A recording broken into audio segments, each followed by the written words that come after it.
Hello there, and welcome back. I've got my book, so shall we? Almost, actually, before we get started, just look. We're almost there, look. Getting there.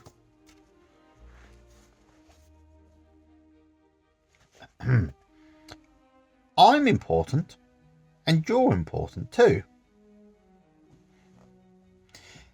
The adult is the only part of us that you can choose to make the statement, I'm important, you are important. The parent and child are not free to do so, being committed to that which on the one hand was learned and observed in a particular culture, and on the other hand what was felt and understood. An adult assertion that persons are important is quite different from the statement made by a woman patient who, while clenching her fists, said effusively, I love people. This statement of variations thereof came from her adaptive child. Now go kiss Aunt Ethel, darling. 4-year-old darling dutifully does so, even though Aunt Ethel horrifies her. But she does it, and she underlines it. I love Aunt Ethel. And she canonises it. I love people. She is still, however, clenching her fists. Now, I'm going to say this now.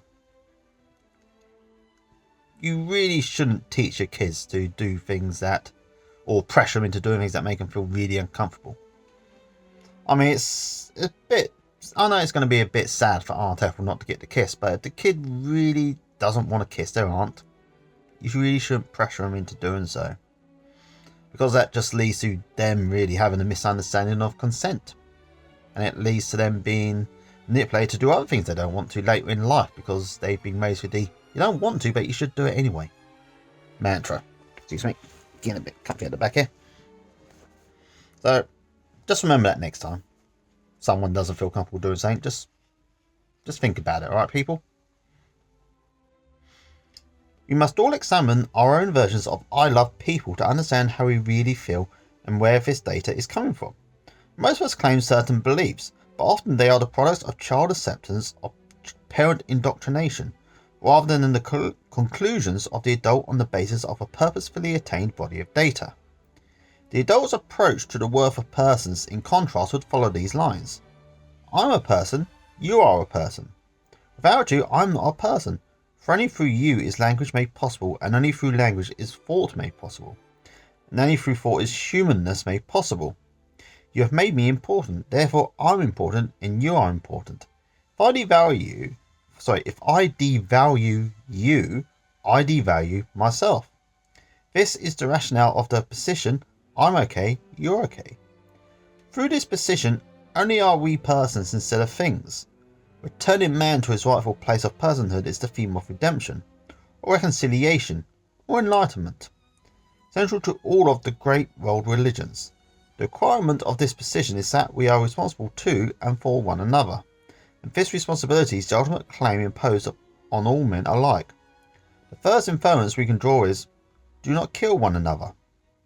It won't work. One afternoon, a colleague confronted me in the doctor's parking lot and said gleefully, if I'm okay and you're okay, how come you're locking your car? The problem of evil also is a reality in the world. In the face of all the evil we see, this fourth position, I'm okay, you're okay, may seem to be an impossible dream. It may be, however, that our civilization is rapidly arriving at an unprecedented confrontation. We either respect each other's existence or we all perish.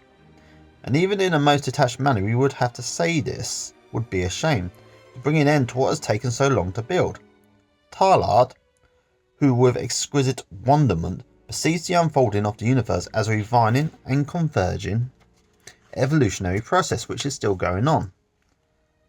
Nevertheless, his great work, The Phenomenon of Man, on a note of pain as he contemplates the evil in the universe, wondering if perhaps all the suffering and failure, tears and blood does not betray a certain excess, inexplicable to our reason, if to the normal effort of evolution is not added the extraordinary effect of some catastrophe or primordial deviation. Are we an evolutionary mistake? Or do the remarkable events in the development of man promise still greater preserving events in the future? Tarlard speaks of that moment when the first man reflected, when he knew himself to be as a mutation from zero to everything. Perhaps we are approaching another significant point where, because of the necessity of self-preservation, we shall undergo another mutation. We shall be able to leap again, to reflect with new hope based on the enlightenment of how we are put together. I'm important, you're important, I'm okay, you're okay. I believe transactional analysis may provide an answer to the predicament of man. Despite the seeming presumptuousness of this assertion, I take courage from J. Robert Oppenheimer's vision that there be common discourse, continuous interplay between the world of scientists and the world of people of large, artists, farmers, lawyers, and political leaders.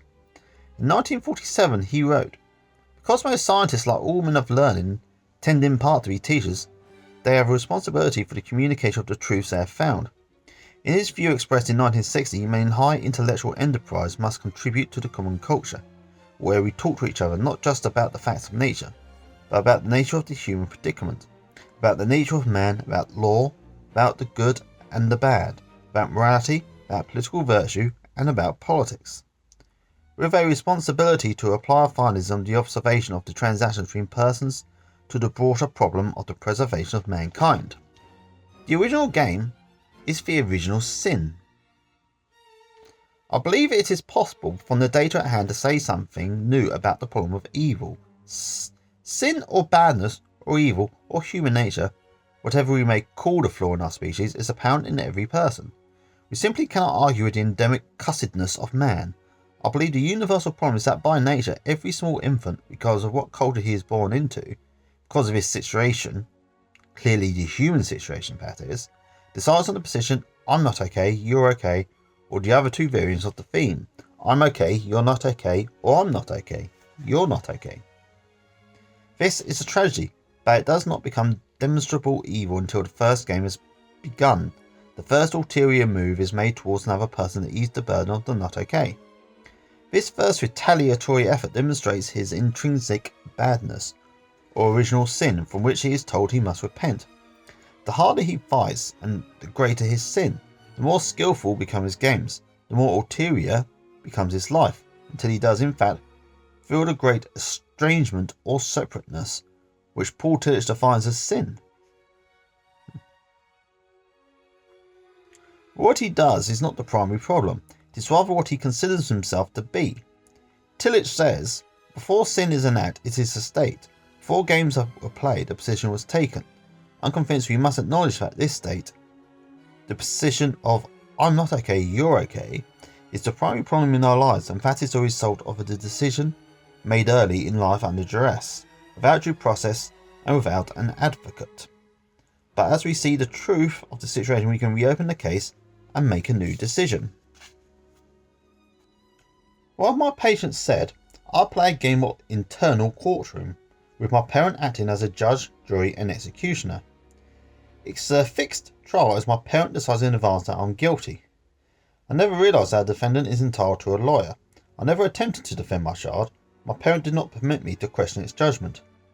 But my computer finally clicked and made me aware that there is another option. My adult can evaluate the situation and intercede for my child. The adult is the lawyer. Through the enlightenment that 'I'm not okay' was a wrong decision, comes the reprieve after which one can begin to understand it is safe to give up games." Parent, adult, child, and religion. The parent-child nature of most Western religions is remarkable when one considers that the revolutionary impact of the most revered religious leaders was directly the result of their courage to examine parent institutions and proceed with the adult in search of truth. It takes only one generation for a good thing to become a bad thing, for an inference about experience to become dogma. Dogma is the enemy of truth and the enemy of persons. Dogma says, "Do not think, be less than a person." The ideas enshrined in dogma may include good and wise ideas, but dogma is bad in itself because it is accepted as good without examination. Central to most religious practices is a child acceptance of authoritarian dogma as an act of faith, with limited, if not absent, involvement of the adult. Thus, when morality is encased in the structure of religion, it is essentially parent. It is dated, frequently unexamined, and often contradictory. I pointed out earlier that since every culture differs in its estimate of the worth of persons, and since this information is transmitted through the parent, we can find no way of relying on the parent to come to any agreement as to the worth of persons. Thus parent morality, rather than advancing the idea of a universal ethic, which has a claim on all men, impedes the formulation of a universal ethic. The position of I'm okay, you're okay is not possible if it hinges on your accepting what I believe. Are you with me so far, people? Because as I always say, I'm not going back. I'm limiting the following observations to the Christian religion, because it is the only religion about which I have enough data to warrant observation. The central message of Christ's ministry was the concept of grace. Grace is a loaded word, but it is difficult to find a word to replace it. The concept of grace, as interpreted by Paul Tillich, the father of all the new Christian theologians, is a theological way of saying I'm okay, you're okay. It is not you can be okay if, or you will be accepted if, but rather you are accepted unconditionally. He illustrates this by referring to the story of the prostitute who came to Jesus. Tillich said Jesus does not forgive the woman, but he declares that she is forgiven. Her state of mind, her ecstasy of love, showed that something has happened to her. Tillich stated further, the woman came to Jesus because she was forgiven, not to be forgiven. She probably would not have come to him had she not known already that he would accept her in love, grace, or I'm okay, you're okay. This concept is incomprehensible to many religious persons, because it can only be perceived by the adult, and many religious persons are parent-dominated.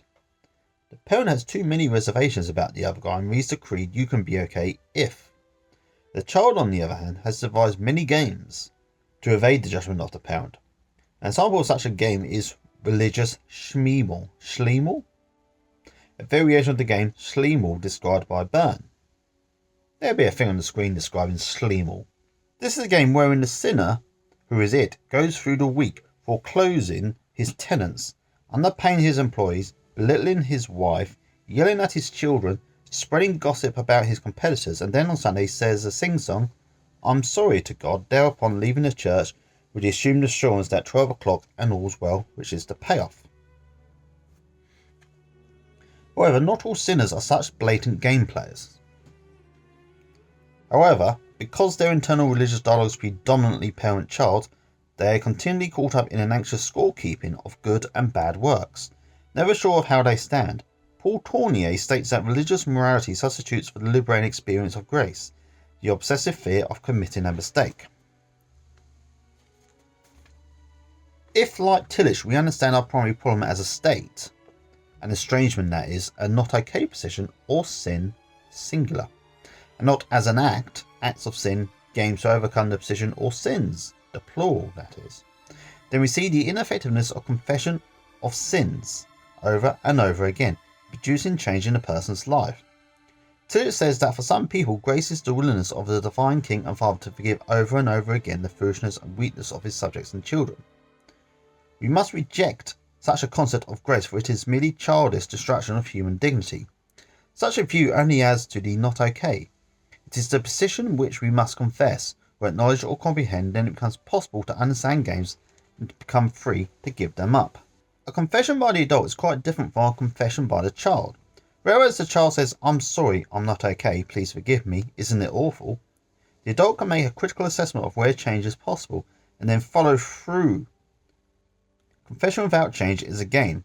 This is true whether in a sanctuary, a pastor's study, or a psychiatrist's office. The non-adult transmission of Christian doctrines has been the greatest enemy of the Christian message of grace. The message has been distorted throughout history to fit the game patterns of every culture to which it has been introduced. The I'm okay, you're okay message has been twisted again and again to a we're okay, you're not okay position. Under which sanction Jews have been persecuted. Racial bigotry has been established as moral and legal. Repeated religious wars have been fought, witches have been burnt, and heretics have been murdered.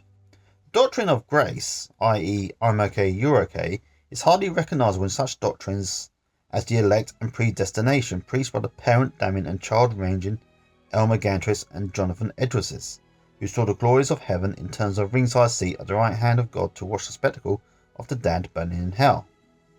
Now, I've actually said this before, well, not on my feed, but saying this in a conversation with someone recently about religion.